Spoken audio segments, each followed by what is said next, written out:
Сайн байцгаана уу үзэгчдээ. Гоц ухаантай цуврал алгарчин киноны маань парт 3 бэлэн боллоо. За ингээд кинонд орцгоё.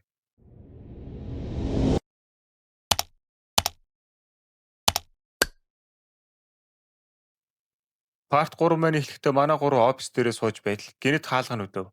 Очоод онгойлготол Чэм имлэгийн төвийн захирал Чэ Жонсуу байна гэдэг. Пак хүмүүлж түнээс ямар хэрэгээр ирсэн юм гэж асуухад юуны өмнө танд баярлалаа. Таны ачаар Игомын мис ажилбар амжилттай болсон. Тийм болохоор одоо эмчлэх хүмүүсийг яаж сонгох вэ? Шудраг байлгах үүднээс суглаагаар шийднэ бидтэй. Манай эмнэлэг сонголтыг хийх байгууллага болсон. Таны охин шиг яаралтай эмчилгээ хийх хэрэгтэй хүмүүсийг Игомын тусаар эмчлэхийг хүсэж байна. Тэхийн тулд та манай талд орж эмийг боловсруулах ажилд Игомыг ятгаад өгөөч. Гэд нэг сонин гуйж байгаа ч юм шиг сүрдүүлж байгаа ч юм шиг үнг аястай хэлнэ. Нэг ёсондоо хэрвээ алуурчид цусыг ашиглаад им гаргаад авчвал энэ имлэг баяжиж харин Игом буюу алуурчин хэрэггүй л болно гэсэн үг.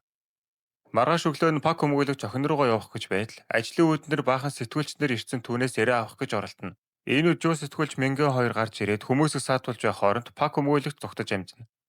Харин нөгөө талд Ча прокурорыг түүний дарга болон Биг гишүүн дуудаад шүүх хурлын явцыг асуув. Ча прокурор хариуд нь алуурчны имчилгээнээс гарч болзошгүй гаж нөлөөнөөс хүмүүс айсаар байгаа.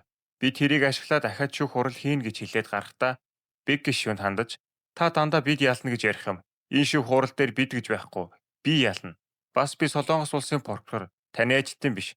Цаашдаа надаас асуух зүйл байвал өөрөө ирж уулзч байгээд тас хийдэл хэлчээд яваад өгдөг.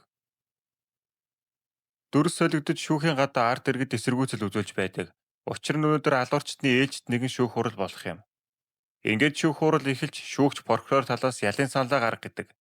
Ча прокурор харин дэлгэцэн дээр кино өглөхөд гардаг нөгөө өвчтөн. Бас гэрчийн мэдүүлэг прокурорын талд өгсөн өвчтөн. Энэ хоёрын зургийг гаргаад ирдэг. Энэ хоёрын биеийн байдал нь маш муутсан. Тийм болохоор шүүгдэгчийн имжлэгээний чадварт эргэлзэж байна. Анхны шүүх хурлын аялалд прокурорын зүгээс цаазаар явахад хүсэж байна гэв. Харин өмгөөлөгчийн талаас Пак өмгөөлөгч хэрэв шүүгдэгчийн имжлэх чадвар нь прокурорын хийснээр лөвөр бол өнөөдөр энэ сүүлчийн шүүх хурал дээр үг хэлэх хэрэг над байхгүй. Идгээгүй гэж байгаа энэ хоёр өвчтөн бол давхар эмнэлгийн байгууллагад имчилгээ хийлгэж байсан. Тиймээс идгээгүй юм. Ер нь бол алуурчны имчилгээг эмнэлгийн имчилгээтэй хольж болдоггүй юм байна л да.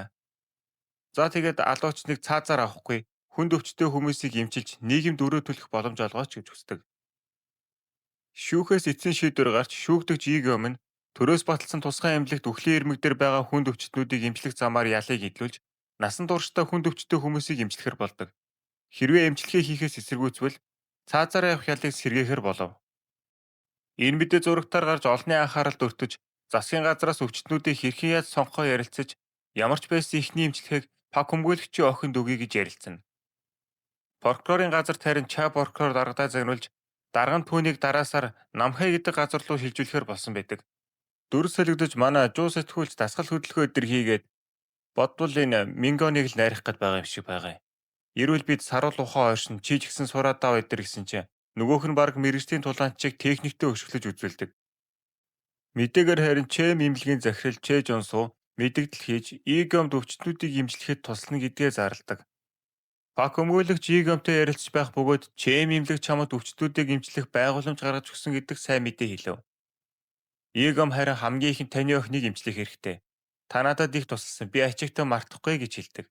Тэгээд Игом Чэм имлэгийн талаар бодоод яваад байх бөгөөд магадгүй энэ имлэгтэй ямар нэгэн байдлаар холбоотой бололтой. Бэгшүү Чэ Жонсуу захирал дээр ирсэн түүний гаргасан шийдвэрийг шүүмжилж Игомд байгууламж гаргаж өгсөн дургуутсан. Чэ Жонсуу захирал харин за муу өвгөн минь энэ хэрэг чамд хамаагүй энэ хэрэгээс хол яв гэж хэлнэ. Энэ нилээ эвгүйгээр бололтой шүү ер нь. Дүрс солигдож Пак өмгөөлөгч их нэртэйгээ уулзаж Чэм имлэгийн захирал өөртөө тусалж Игомыг ятгах өгвөл охиныг нь шууд эмчилгээнд оруулж өгнө гэж хэлсэн талаар их нэртэй хэлв. Эхнэр нь баг итгэл найдвараа алдаж байсан болохоор энэ мэдээг сонсоод охиноо аврах сүүлийн боломж юм шиг санагдана. Гэхдээ Пак өмгөөлөгч Чэ Жонсуу захиралтай тохиролцоо их бодлого байгаа бололтой. Учир нь түүнийг ямар хүн бэ гэдгийг мэдэхгүй бас Игомтой ямар холбоотойг мэдэхгүй байгаа болохоор тэр. Оройн Пак өмгөөлөгч охиноо сахиж байгаад унтаад өгчөж тэгсэн охин нь ааваа гэж дуудах бөгөөд сэрээд охин дээрээ очтол охин нь би таныг харахгүй байна гэж үлдэг. Охиных нь өвчин бүр хүндэрч хоёр нүд нь юм харахаа болдог. Харин нөгөө тал Ча прокурор алуурчныг эмчилж байсан хаан эмчийн талаар судалж байх бөгөөд хаан эмч нь өмнө бас хүн дээр Игомтой адилхан туршилт хийж байгаад баригдаж байсан. Бүр тэр хэрэгээс нь хаан эмчийг аварсан хүн Биг гишүүн болон Ча прокурорын дарга хоёр байдаг. Ингээд ча прокурор даргаасаа очиж асуудаг боловч дарга нь түүнд битгий илүү төтөм хийгээд яваад бай. Чамайг ингэж явж байгааг аав чинь мэдэх үү? Чи зүгээр нэг сар алга болж байгаад ир гэж хэлдэг. Байдал нэг л биш байгааг ойлгосон ча прокурор шууд пак хүмүүжил дээр очдог. Тэгээд түүнд болсон явдлаа хэлнэ. Пак хүмүүжил харин би чамд хэлсэн биз дээ. Уу даргад битгий итг гэж. Яагаад одоо энэ хэргийн талаар яриад байгаа юм гэхэд хэрэв энэ хэрэгт эгон буюу алуурчин холбоотой бол та яах вэ гэж хэлдэг. Ингээд манай хоёр салж ча прокурор цааш хавьж Чэ имлэгийн Чэ Жунсуу захирал дээр очиж түүнээс хаан эмчийн талаар асууна. Чэ Жунсуу захирал харин манай аав 2015 онд хаан эмчийг урьж авчирсан. Тэд 2023 хүртэл хамт ажилласан. Бас сайн найзууд байсан. Хоёулаа Чэмд идэгшгүй өвчний талаар судалж байсан гэж хариулав. Харин нөгөө талд пак хүмүүлэгчийн охины бие нь бүр дордож сэтгэл санааны бэлтгэлтэй байгаарай гэж эмч нь хэлдэг. Хаан эмч харин ийг өмдөр очиж уулзах бөгөөд түүнд утаснасаа байгууламжийн схем зураг үзүүлээд сайн цээжлээд ав. Чамд 3 минут л байгаа.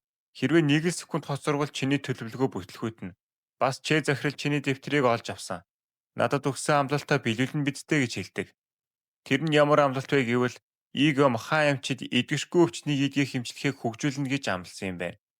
Тэгээд хаан эмчийг одоохондоо манай гэрт нуугдаж бай гэж загтаг. Нөгөө талд харин Ча прокурор Чэ захирал хоёрын яриа үргэлжлэж байх бөгөөд Ча прокурор Чэ имлэг үнэхээр ар гэрийн зөвшөөрөл авахгүйгээр өвчтнүүдэд туршилт хийсэн юм уу гэж асуув. Чэ захирал хариу үүнийг хүлээн зөвшөөрч тиймээ тэгсэн. Гэхдээ Игом дээр бол өөр. Игом дээр бол асран хамгаалагчаас нь зөвшөөрөл авсан гэж хэлнэ. Тэгэхээр Игом буюу алуурчны аав ээж хоёр нь хоёулаа нас барцсан. Харин хэн асран хамгаалагч нь вэ гэдг нь нууц хэвээр үлдэнэ. Бас Чэ имлэгийн зорилго нь эвдэшгүй өвчнийг эмчлэх эм гаргаж авах гээл Игомыг сонирхоод байгаа юм байна. Мэдээгээр Игомын дараагийн өвчтнөр химийн бодисд хорцсон нэгэн хүүхэд сонгогдсон байдаг.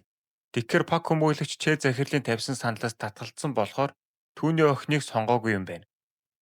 Дөрөс солигдод жуу сэтгүүлч Мингон 2 Игомын амьдралын талаар мэдээ бэлтгэхэд Игомын ээжийнх нь нас барсан газар очих бөгөөд энэ газар Игомын гэрийнх нь яг хажууд байдаг юм байна. Бас Игомын ээж нь зүрхний шигдээсээр нас барсан гэсэн мөртлөө цогцсон гүүрний доогоор уурсдаг горхноос олдсон юм байна. Магадгүй хин нэгэнд алуулсан ч гэж мэдгэл юм.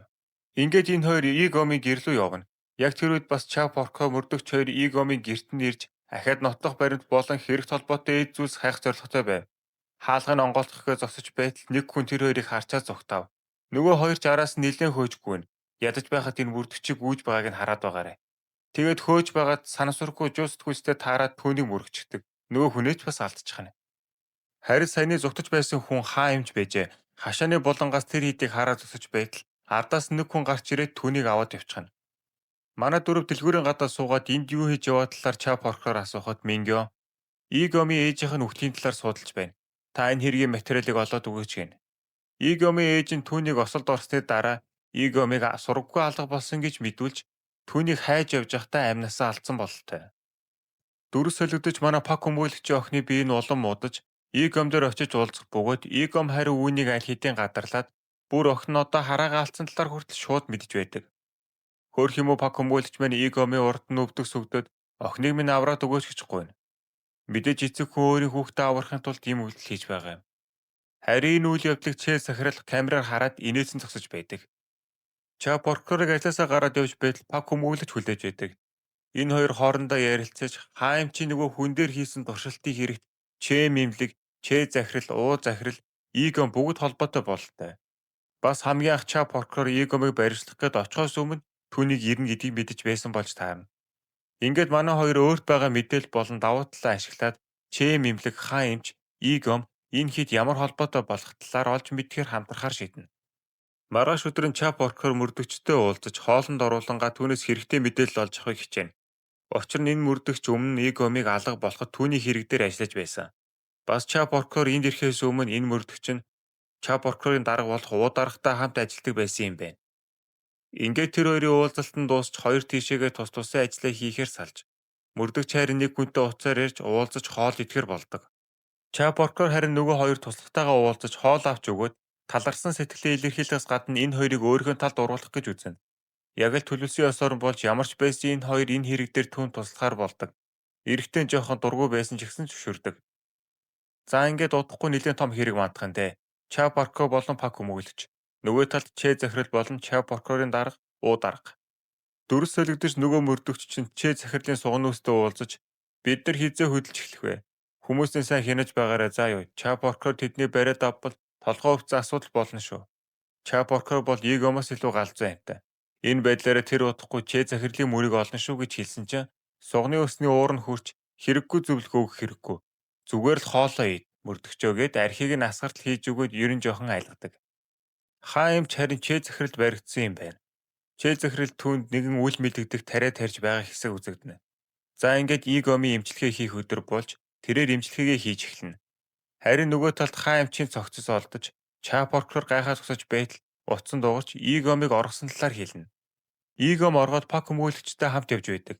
Нөгөө өмнө хаа эмч ирээд нэг схем зураг үзүүлээд 3 минут байгаа гэд байсан нь яг 3 минут тог тасраад энэ үед Игом оргох байж. Магадгүй Пак хүмүүжлэгчийн охиныг имжлэх гээл оргосон байх. За ингээд part 3 маань дуслаа. Удаж оруулсан дуучлаарай. Удахгүй part 4 оруулах болохоор манайхан лайк болон сабаа дараад дэмжиж өгөөрэй. Баярлалаа.